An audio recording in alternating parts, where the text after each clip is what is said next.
What if insulin deficiency isn't the full story in type 1 diabetes? For decades, we've focused solely on insulin. But what if another hormone is covertly contributing to the chaos?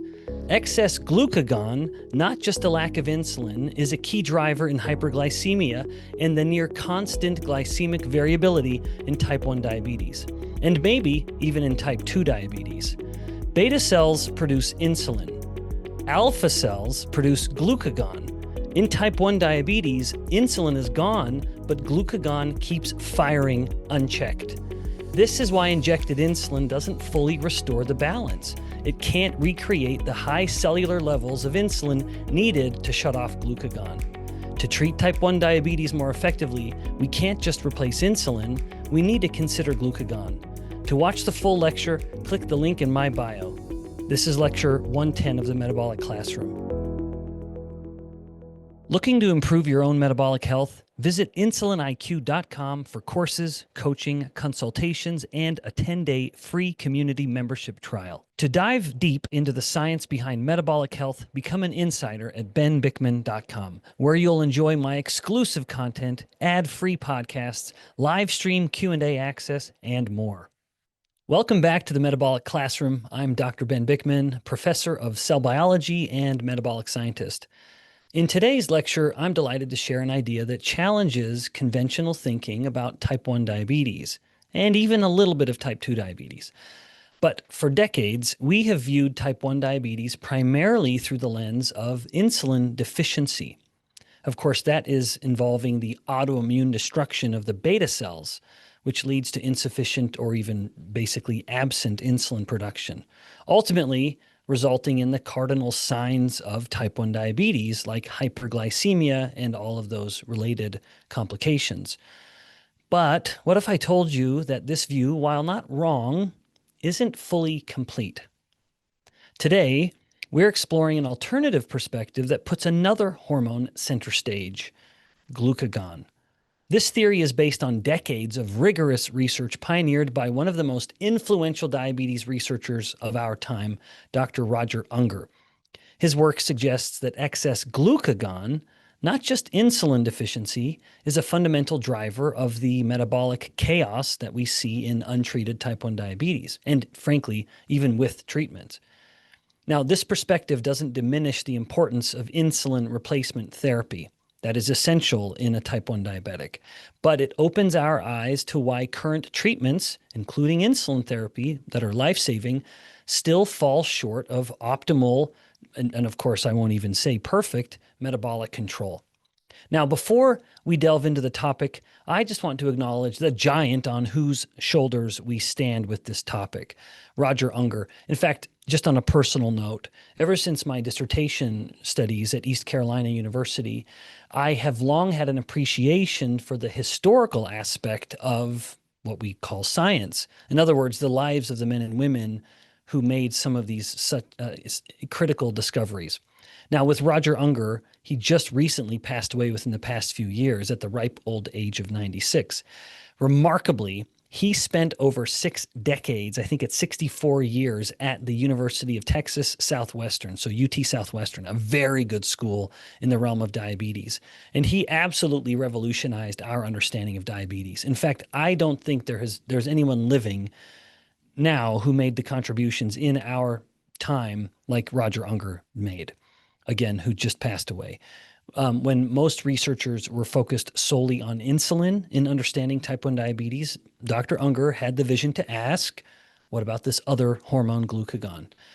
Now, still a little bit of this history, which I just want to mention because it was so important for me as I went through this discovery, which is creating the content that I'm sharing now. In 1959, Dr. Unger made a groundbreaking discovery that would basically reshape diabetes for those who were aware of it. He demonstrated that glucagon wasn't just a minor pancreatic hormone.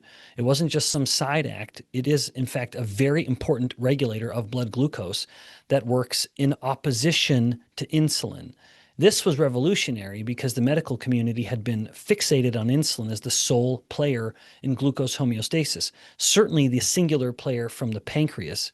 It was Dr. Unger's work that established what he called the bi-hormonal hypothesis of diabetes.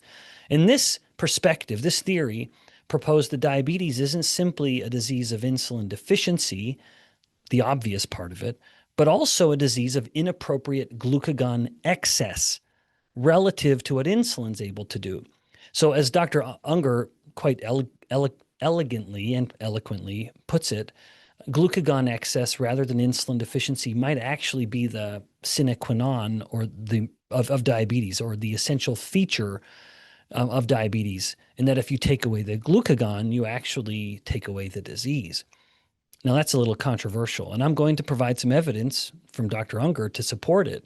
But throughout his career, Dr. Unger demonstrated that hyperglucagonemia is present in every form of diabetes, and that glucagon is responsible for the key metabolic derangements that we associate with the disease, like the liver dumping out too much glucose, or what we would call more technically hepatic glucose production, even the ketogenesis, and even some degree of protein catabolism. Now, that last point's a little weaker, but it's still one that Dr. Unger indicated, and so I wanted to highlight it.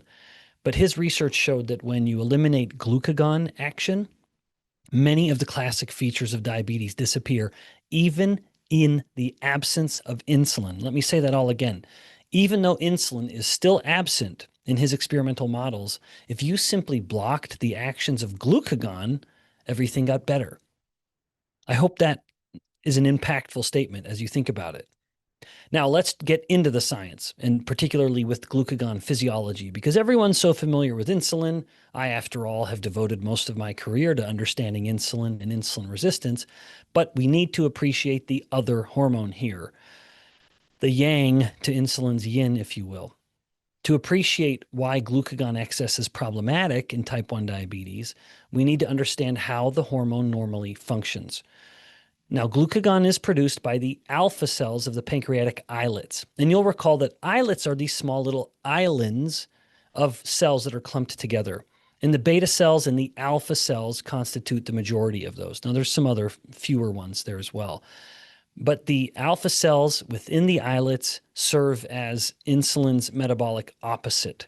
When blood glucose falls, glucagon is released to stimulate hepatic glucose production, and it does so through two primary mechanisms: glycogenolysis, the breakdown of the stored glycogen, and glycogen is simply stored glucose, but also gluconeogenesis, the creation of new glucose from any source of carbons whatsoever.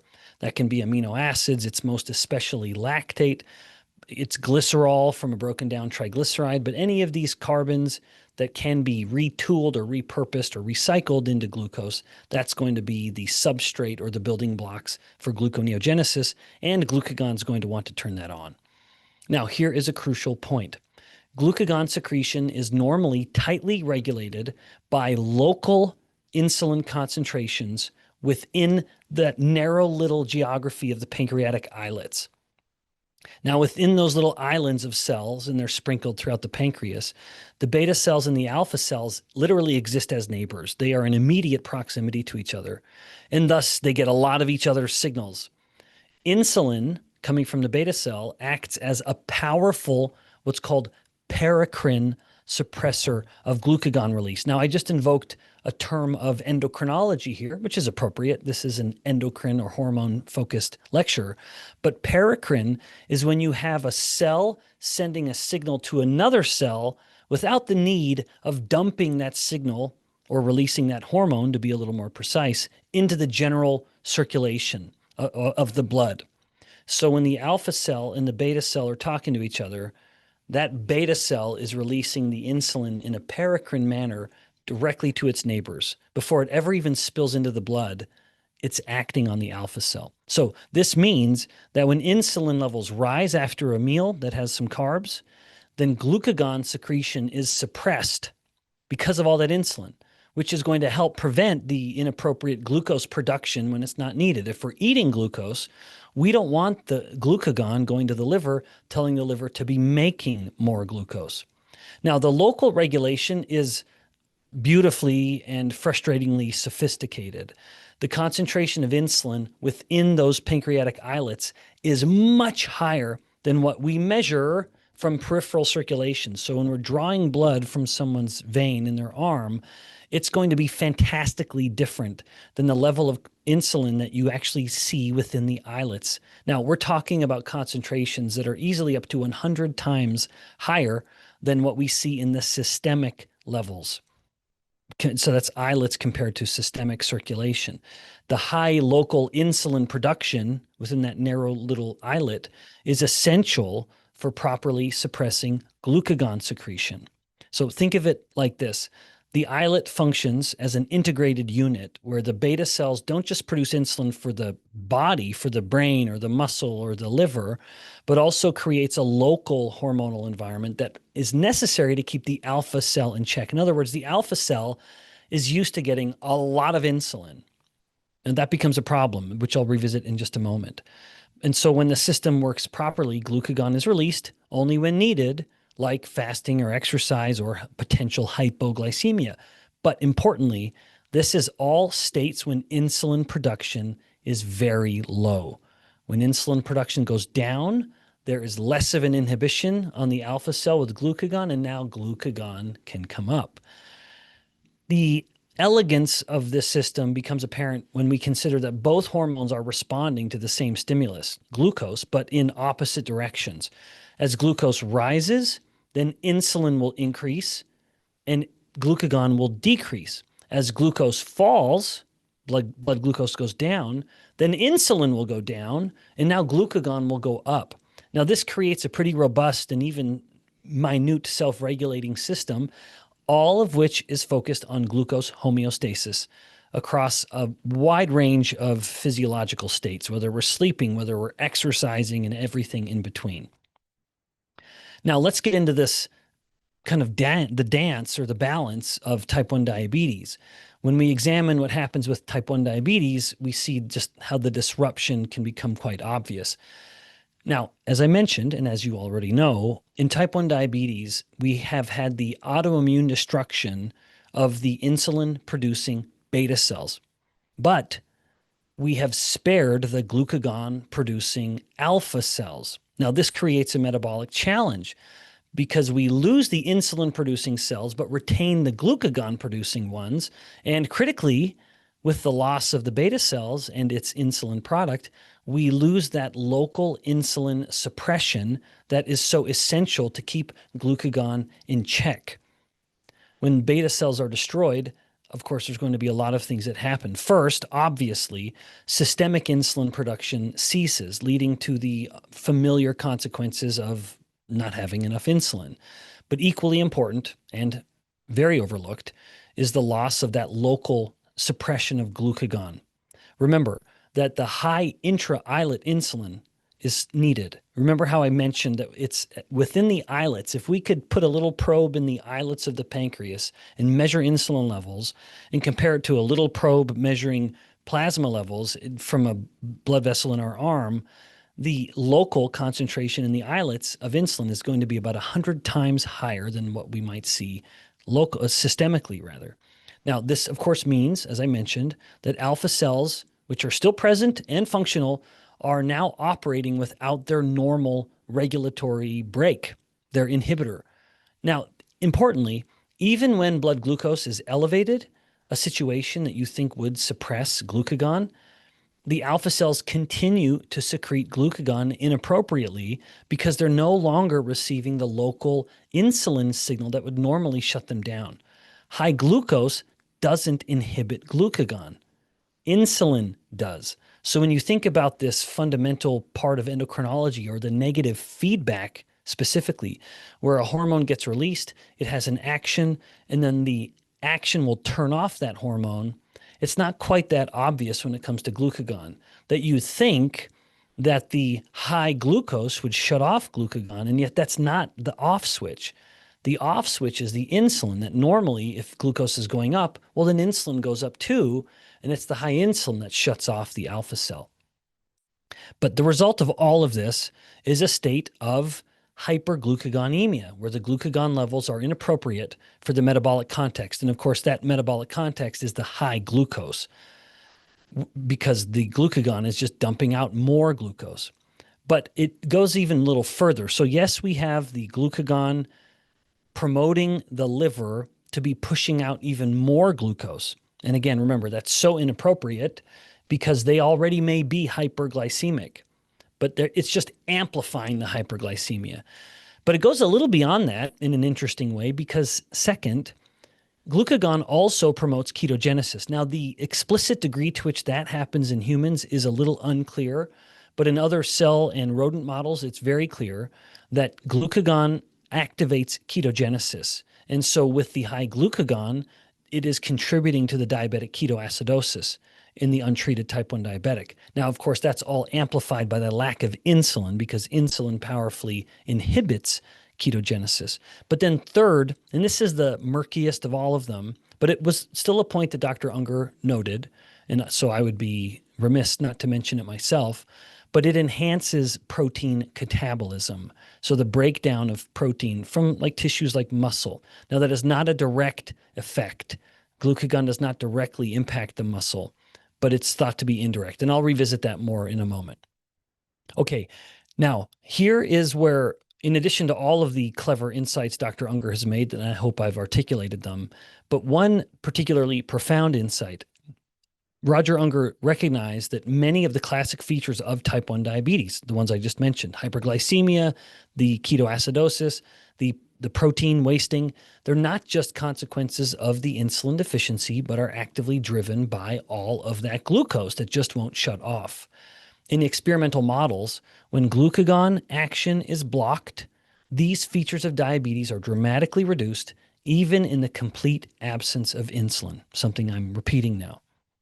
So this creates a little bit of a therapeutic paradox that explains why insulin replacement, while life-saving, doesn't always provide perfect metabolic control. When we inject insulin subcutaneously, so just pushing it in by pinching our fat or the fat in our belly or the fat in our leg or wherever the person's injecting it, we are injecting it at a level that is systemic in its concentration. So we're replacing the systemic insulin that is going to act on the muscle and the liver and the brain and anything else. We're not recreating the high local concentrations within the pancreatic islets. And that is the level that is needed to suppress glucagon. Thus, the alpha cells remain relatively unchecked, like a naughty little kid who's not being told to stop. There's no signal telling them to stop, so they continue to produce inappropriate amounts of glucagon or just excess glucagon when they shouldn't be producing any, really.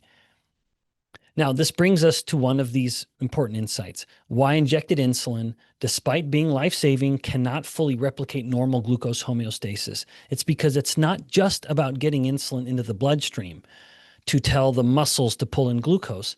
It's also about trying to get enough to the islets to shut down the glucagon. Now, let me just say that all in a little bit of a different way. When we inject insulin subcutaneously, we're delivering it to the systemic circulation, where it can reach the muscle and the fat tissue and the liver, etc., promoting glucose uptake and storage. Now, this addresses one aspect of the insulin deficiency, but it doesn't address the glucagon problem. The injected insulin doesn't achieve the high local concentrations that you need within the pancreatic islets, the concentrations that are essential for turning glucagon off. Now, think about the anatomy here. In a healthy pancreas, beta cells and alpha cells are intimately connected within the islets. They're neighbors. Beta cells don't just release insulin into the bloodstream, they create that local microenvironment where insulin concentrations are extraordinarily high by systemic standards. This local insulin then acts in that pericrine signal to inhibit the glucagon release from the nearby alpha cells. When we inject insulin, even with the most sophisticated pump systems that a diabetic can have, or multiple injections with the best type of insulins, we're working with systemic insulin concentrations that are orders of magnitude lower than what we see within the islets. We might achieve the systemic insulin levels of about 100 or so microunits per milliliter, but the intra-islet concentrations, again, are going to be 1,000 or 10,000 microunits per milliliter, so 10 to 100 times higher. Now, I'm a professor, and I've found that one effective way of teaching principles is through analogies. So this is like having a conversation in a crowded room. When two people are standing right next to each other, they can talk at a normal volume and still hear each other perfectly. But if one person moves across the room and tries to shout the same message, even though they may be shouting, but they earlier could just use a normal volume, they go across the room, they're further from each other, even shouting, this person can't hear this person's voice. And so you don't have the same effect. The message doesn't get conveyed as well. This explains several of the quirks of type 1 diabetes. Why do people with type 1 diabetes often have difficulty achieving target glucose levels despite apparently adequate insulin replacement? Why do they experience greater glucose variability, always going up and down, than people who have functioning pancreatic islets, namely the beta cells being right next to the alpha cells? Why do they always have this risk of ketoacidosis even when they're getting insulin? Dr. Unger provides that framework, which is that we're only addressing half of the problem. We're replacing systemic insulin, but we're not controlling glucagon. The alpha cells continue to behave as if the body is in a fasting state, inappropriately producing glucose from the liver and ketones from the liver, even when blood glucose is elevated and even if insulin is present. But it also explains why people with type 1 diabetes often require larger amounts of insulin than would theoretically be needed based on their body size and even the amount of carbohydrates they're taking in. Because they're not just replacing the insulin needed for glucose uptake, that which would be necessary or sufficient to tell the muscle or the fat tissue to take it in. They're also having to try to overcome the glucose production driven by the unopposed glucagon action. Now, recent evidence has shown that even in well-controlled type 1 diabetes, glucagon levels are elevated compared to healthy individuals, and the normal suppression of glucagon after meals is impaired. So normally, in a non-diabetic person, they eat a mixed macronutrient meal, and they're going to see insulin go up, and they're going to see glucagon go down. And a type 1 diabetic who eats that same meal, even if they give themselves enough insulin to control their glucose, glucagon is still going too high. So what are the clinical implications now that you are very familiar with the glucagon-centric view of type 1 diabetes? Well, there are some interesting ones that I'm hopeful will work their way into modern medicine and clinical pharmacological care. Multiple studies have demonstrated that people with type 1, as I noted, have too much glucagon. And research has shown in type 1 diabetes that these levels can be up to 2 to 3 times higher than normal. So there is a chronic hyperglucagonemia. And even conventional endocrinologists will recognize this, even if they don't know what to do about it. But let's first consider some of the consequences, like glycemic variability. People with type 1 diabetes will have much higher glucose swings, as I noted, than their healthy peers. The glucagon-centric view explains some of that variability, that the insulin will help at the systemic level, but not the local level. And so we have this constant tug of war between insulin and glucagon that is creating the ups and downs. But the framework with the glucagon-centric view also explains the ketoacidosis, as I mentioned. But then let me spend a moment longer on the protein catabolism part. As I said, it's a little muddier than Dr. Unger outlines, and that's partly because there are no glucagon receptors on the muscle. And so in the untreated type 1 diabetic, there is a general wasting away. Yes, they're very skinny in fat, with their lack of fat, I should say, to be perfectly clear. And that's because in the lack of insulin, in the absence of insulin, there can be no fat storage, something I've talked about previously.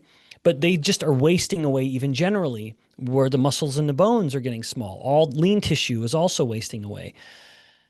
And again, at the muscle, which is particularly susceptible to protein breakdown because it's the main site of protein or amino acid storage in the body, it's not directly happening where the glucagon is not directly affecting muscle protein breakdown because there are no glucagon receptors. But glucagon is accelerating the clearance of amino acids into the liver. So the lack of insulin would be very important in protecting muscle protein. Well, insulin acts to protect muscle protein and to keep that protein in the muscle. When insulin goes down, you've lost that protective signal, and now the muscle's breaking down. Glucagon is not directly facilitating that, but it is directly facilitating the uptake of the amino acids into the liver for the liver to convert that into glucose.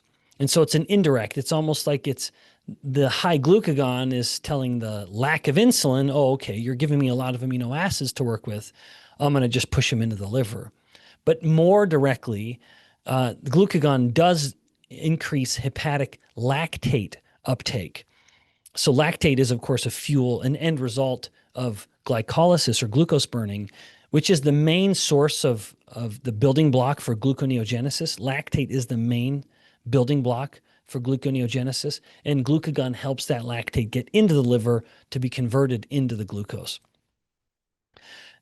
Now, there are, and Dr. Unger was the pioneer here, many studies that have also examined what happens when glucagon action is specifically blocked. Now, I mentioned one instance a moment ago, and let me go into a little more detail. Research using glucagon receptor antagonists, so blockers, has shown dramatic improvements in glucose control in people with type 1 diabetes, even without changes in any insulin therapy. And so these studies are very clear at demonstrating that blocking glucagon action can reduce both fasting and postprandial glucose levels, decrease the glucose variability, and reduce the ketone production. Now, as much as I have focused pretty much exclusively on type 1 diabetes, this entire phenomenon is also relevant in its own way with type 2 diabetes. So I focused on type 1, but there's also something here with type 2. But in this case, it's not a lack of insulin, because in type 2 diabetes, it is not a lack of insulin. It's rather the inability of the insulin to work very well, what we call insulin resistance. After all, insulin resistance is the primary defect in type 2 diabetes, and why would we think that the alpha cells would be spared? Notably, even this is one of Dr. Roger Unger's main discoveries. And in fact, it was this paper that really put him on my radar, that led me to dive into the history of his work. Just to say that all another way, it was his paper from about 10 years ago that indicated that even the alpha cells can become insulin resistant.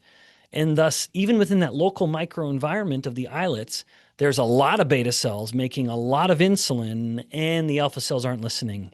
And so they're just producing the glucagon, even though they shouldn't be.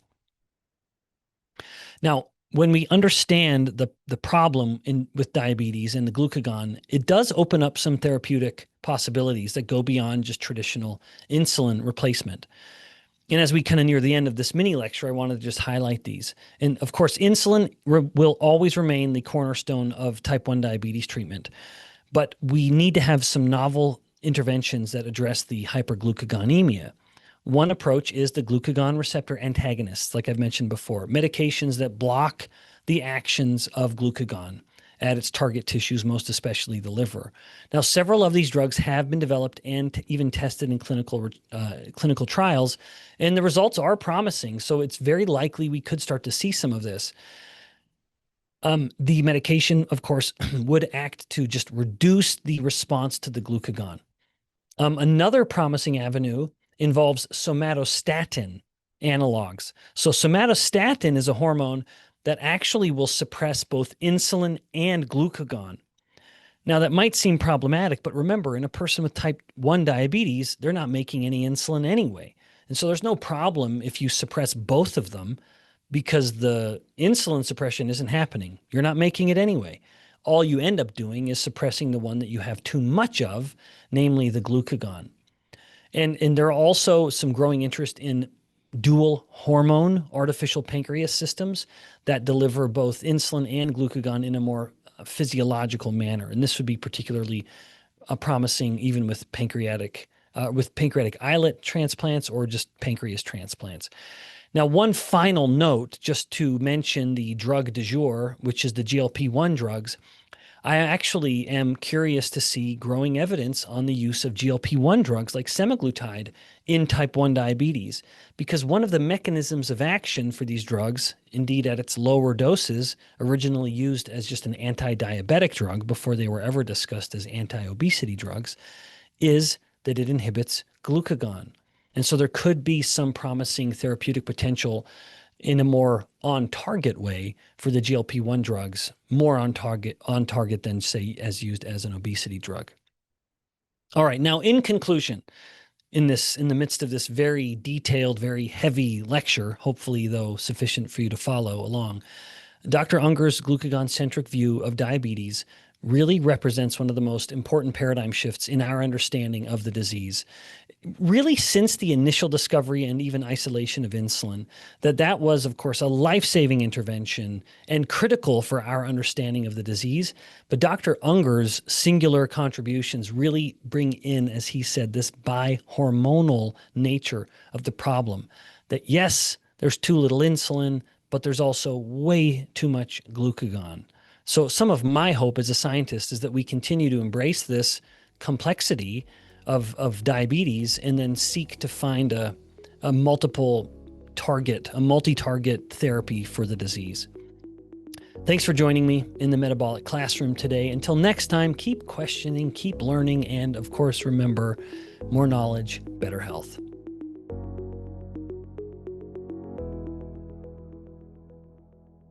Looking to improve your own metabolic health? Visit insuliniq.com for courses, coaching, consultations, and a 10-day free community membership trial. To dive deep into the science behind metabolic health, become an insider at benbikman.com, where you'll enjoy my exclusive content, ad-free podcasts, live stream Q&A access, and more.